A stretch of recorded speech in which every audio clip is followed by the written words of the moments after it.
Hey, it's Joe Tamargo from WetheadPumpRepair.com. All right, we're back with the Waterway Executive Spa Pump, the Executive 56.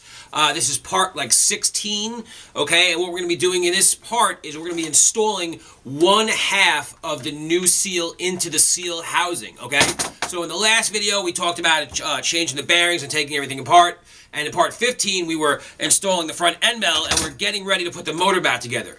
But before we put the motor back together, we just want to let you know that all parts are available at WetheadPumpRepair.com. All right, so there you go. So what we're going to do now is we're going to take the one spring part of the seal and we're going to put that inside of the seal housing, okay? And the reason we're doing this now is because later on we're going to show you after we put the motor armature into the motor, we're going to have to put the through bolts through and then bolt this onto it. So instead of bolting this on with the old seal or no seal, stuff like that, what we're going to do is we're going to put the seal in there now, and then we're going to show you how to install the seal housing later on with a brand new seal in it. It won't do any damage or anything else like that, all right?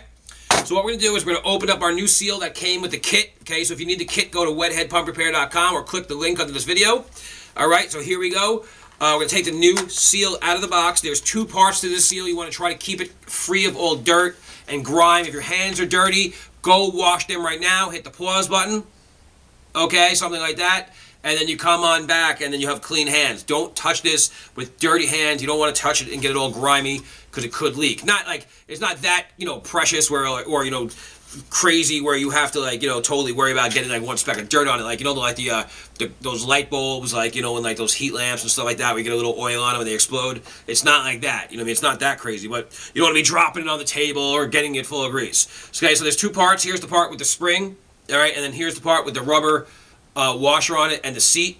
Okay, one part is going to go on the impeller, which is this part, and this part here is going to go inside of the seal housing. Okay, so basically I'm going to just stick my finger inside of there just like that. Now this part here, we're going to press that inside of the seal housing here. Okay, so just like that. All right, so what we're going to do now is we're going to move the camera up close and I'm going to show you using a seal installation tool, which is like this.